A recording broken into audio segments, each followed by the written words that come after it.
This used to be a play area up to the road. That used to be the main road up there.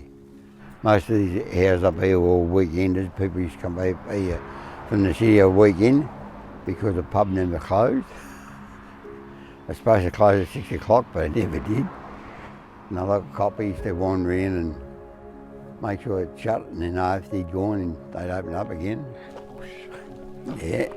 That across the creek, that's where the market garden used to be, across there where the house is. Of course, those kids used to knock off the odd bit of fruit every now and then, and he'd chase us up the road. Old Charlie. But it was all good fun.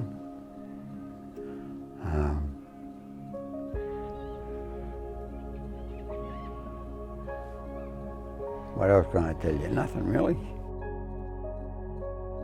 Well, my name's Barry Tucker.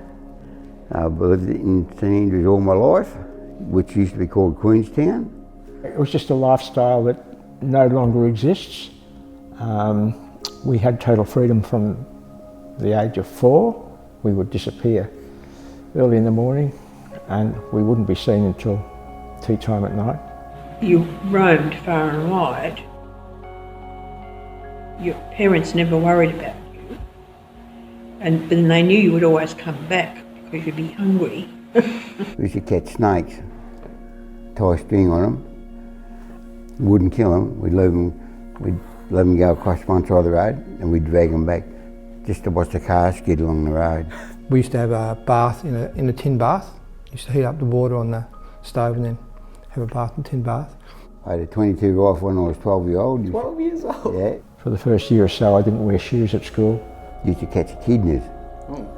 And of course there was the outside toilet. I had my first car when I was 14. If you had anything wrong with you, you've got a nickname for it. They reckon I was stupid as a log of wood, so I became Loggy, and there's still people call me Loggy now. If I run into a bloke 75 or 78 in Warrandyte, he'll call me Loggy.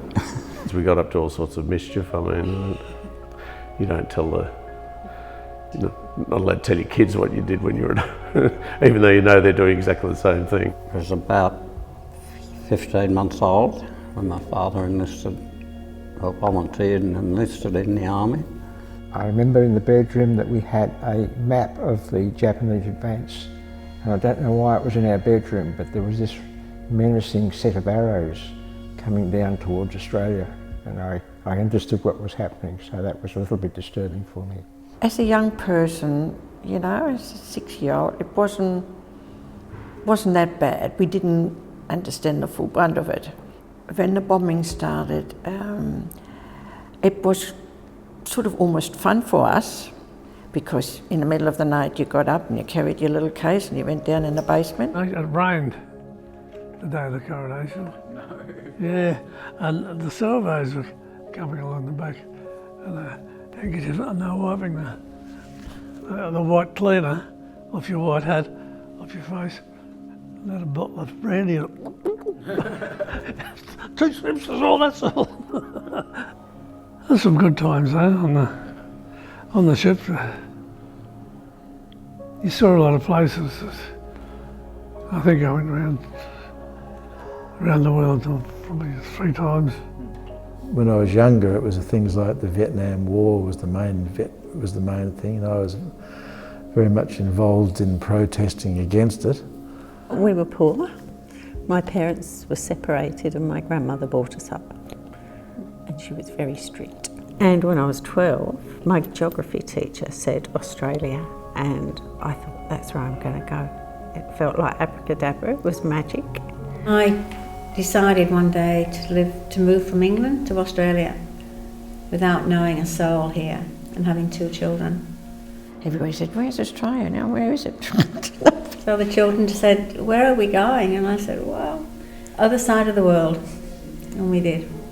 So I arrived here in Australia and, whoa, 55, that was a culture shock. I expected to see kangaroos going down the main freeway and biscuits. I couldn't get over. They were just there. Everybody just had everything available. The fruit. Oh, and just bananas. After I sort of assimilated into the life structure of Australia, I realised it had a lot to offer. And I was born in England, but I don't belong there, I belong here. Growing up here, and I say to my kids now, what do you remember about Doreen? And they say the quietness. The silence was absolutely beautiful. Yeah, often you look out of this window and you think it looks like a Hans Huyssen painting. It's just so beautiful in the light. We're out here for the environment, out here for the living in the country. Yeah. Within 50 minutes or an hour of Melbourne, it's fantastic. I just find the simplest things in life make me happy. I go for a walk in the bush most days, and with my dog, and I ride my horse. I ride horses most days. Once I moved into St Andrews, that was it. I'm going out of there in a box. And my ashes are to be scattered on that block of land too. When I got married to Loretta, my wife, we built a house in Eltham, and we moved in 6 weeks after we were married. When I was a child, it was a poor area. It had a lot of post-war people. They were characters, they all had incredible personalities. I'm thinking back, in the 70s, 80s, and the community, very, very lovely community, very close community. Everybody knew everybody was connected. You really relied on your neighbour, and they relied on you if something bad happened. We lost 7 close friends in Black Saturday, so we couldn't paint for the first 4 months, could we? We were so traumatised by a loss. The community was drawn together by disaster. When you start losing people, and things like, one of the young girls up here was badly burnt and lost all the family, completely lost her family. She was the only one that survived. Look at that then, that is disaster, It was the worst disaster in the whole of Australia in terms of people lost. So we lost 173 people that day. But lots more people aren't recorded because they didn't cope. We did a lot of work after the fires up here in King Lake and that sort of stuff. Went on for weeks and weeks and weeks. I don't think I like a repeat of it. But it's one of these things that happens in life. The men's shed started virtually after the Black Saturday bushfires. The reason the Men's Shed Association got going was that men don't talk, and men don't usually go to the doctors or talk about their illnesses and all that sort of thing. Everyone backs one another up, and there wouldn't be any doubt that you could call on anyone at the shed for a hand or whatever, and they would be there at the drop of a hat. The camaraderie in the shed's fantastic, and people that have had issues have talked about it and they're coming out of it.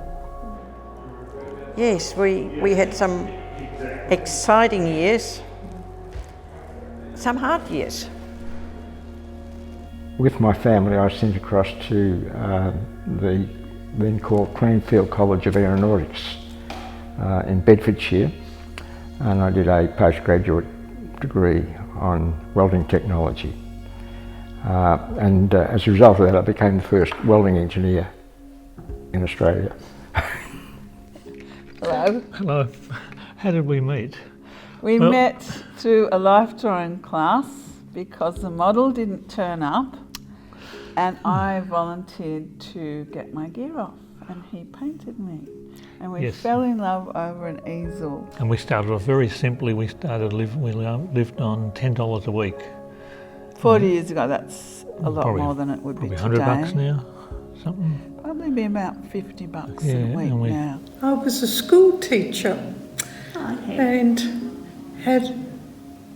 I had a really interesting professional life. I loved the job. Studied at Melbourne Uni in the 70s, graduated in 1979, and then I went and lived in Central Australia around Alice and Tennant Creek and different communities out in the Tanami for about 10 years, all through the 80s. When have you felt truly loved?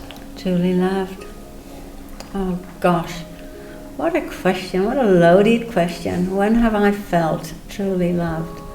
I think I feel it most days. When I'm like sitting like with my family at events, whether it be like Easter or Christmas, or we've just got people over, and everyone's laughing, and it's almost like time stops momentarily, and it's like it's only for a millisecond, and you just think like how incredibly grateful I am. I probably could tell a story of my life in dogs. Because I've had dogs since I was an infant, that dogs have been a mechanism in my life for connecting. When I was younger, in a fast-growing business, getting married, having kids going to school, and you never got your balance right. I think to aspire to a balance in life. Milestones and achievements am I most proud of? My kids. What lesson's been the hardest to learn? Probably my biggest lesson's hardest to learn is actually delegate rather than do. Oh well, you have to be resilient in life. Resilience will get you through, hopefully. I just think that we shouldn't judge people. Technically we shouldn't judge people. Everybody is, well, most people are doing the best they can at any given time. So I really enjoyed getting to truly know people. Loyalty is important, and kindness. What is a good life to you? One where I'm happy, one where I make other people happy, and like I get a good feeling out of helping people, so definitely that. And I think if everyone was open-minded, we might be able to change some things that need to be changed and be more accepting of everyone. Don't be afraid to actually try things and reach out for goals that you feel that would be good to actually achieve. I haven't mentioned humour, how important that is to me, and I think important anyway. I've got an album in my mind, a memory album of every place I've been to. There's a lot, as I said, the Historical Society got some good voters. That'd be good for you to see. Open your eye up a bit. Yeah. Because I've always known it like this. Have you? Yeah, well, that's right. How old are you? 18. Yeah, there you go. I'm 70 years older than you. When you think about older people, and this is just going to be honest, like you don't think about people who have similar interests to you, or you don't think about people who may love the same things as you or share as many commonalities as I guess we ended up sharing. Like the realization that the older people around us, that they have all been a teenager at some point, they've all made silly decisions. I didn't think I could hold conversation very easy with them because there's not much to talk about, but it was so much easier than I thought. You kind of think that we're separate, but in the end we are just human, and we do just. And it's just been really easy to get along and find some things in common to talk about. I didn't think that people would be so willing to just share these things, or that they would know so much either. People's stories are more interlinked than you'd think. You'd hear people sharing stuff about something, and then you'd also hear it in some other interviews that you'd have. And also just how easy it really is to talk to people about their stories and listen.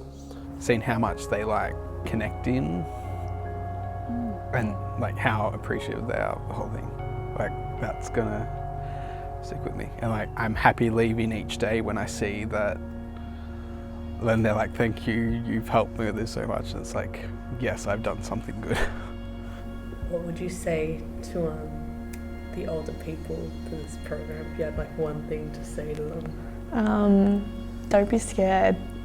Just go for it. Trust that you know what you're doing, even if you don't.